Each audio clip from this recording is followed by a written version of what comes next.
Ah, sentir o ambiente.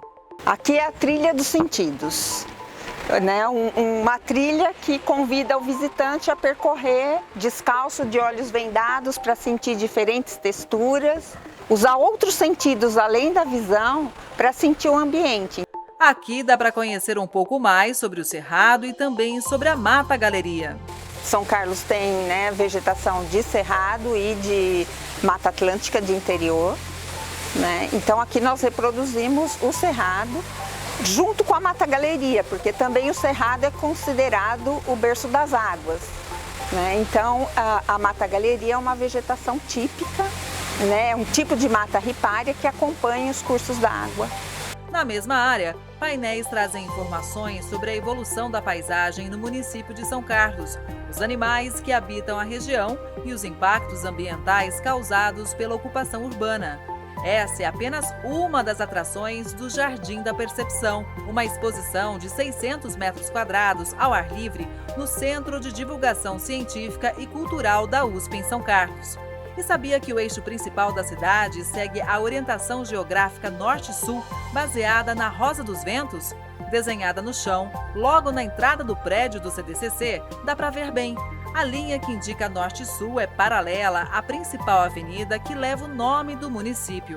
A calçada ainda tem pegadas de mamíferos e aves. Elas foram reproduzidas a partir de moldes de pegadas coletadas no campo. E tem muito mais. Quer fazer um som? É só bater em cada tubo e observar o que acontece. Som são vibrações no ar. Aqui nós usamos um tubo para gerar essas vibrações. No tubo maior, essas vibrações demoram mais tempo para percorrer o tubo e então ele gera uma frequência mais baixa, um som mais grave. No tubo menor, ele gera uma frequência mais alta porque a distância é menor, é um som mais agudo. Já esse tubo com 30 metros de comprimento permite ouvir o eco de um som emitido na extremidade. Isso porque há reflexão da onda sonora na outra ponta. Tubo de eco. Aqui uma experiência curiosa. 2 espelhos parabólicos estão a cerca de 14 metros de distância. Ao falar em voz baixa, no foco de um deles, quem estiver no outro espelho ouve.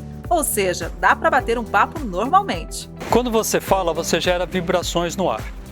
Quando você fala naquele furinho, as vibrações que atingem o espelho curvo, essa curvatura é feita de modo que essas vibrações são refletidas para o outro espelho.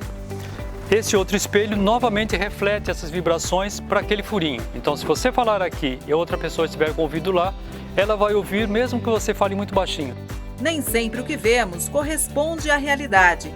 Dependendo do espelho, a percepção da imagem pode ser bastante diferente. A pessoa fica alta ou baixa, larga ou estreita e a posição pode ficar invertida. As ondas luminosas são ondas como as sonoras e elas também são refletidas, no caso por um espelho metálico.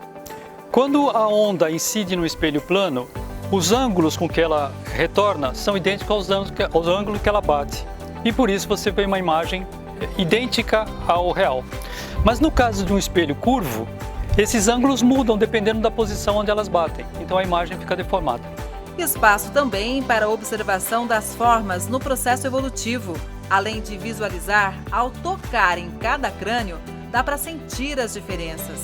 Cansou? Ao sentar nas cadeiras pequena, média e grande, a percepção de tamanho muda. Aqui dá para aprender sobre ciência até no corrimão da escada. Cada tubo tem uma temperatura. Por um deles passa água quente, no outro água gelada e no centro a temperatura é ambiente.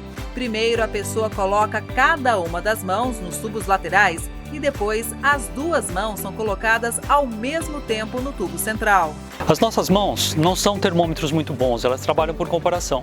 Quando eu esquento uma e esfrio a outra, quando eu coloco a mão no tubo central, eu não sei dizer se ele está mais quente ou mais frio, porque as respostas são diferentes.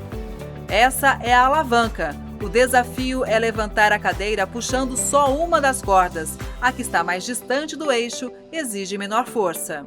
Neste outro experimento, há 4 cordas com pesos iguais, mas o que muda com a presença das roldanas? É a mesma ideia da alavanca.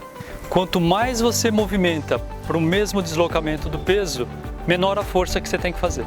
E não acabou não.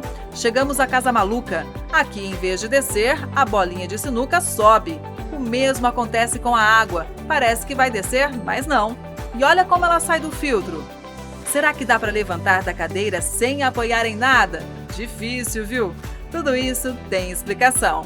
Isso, na verdade, acontece porque a Casa Maluca, ela foi construída tanto as paredes, né, como o chão, com uma inclinação de 15 graus em relação à horizontal, né?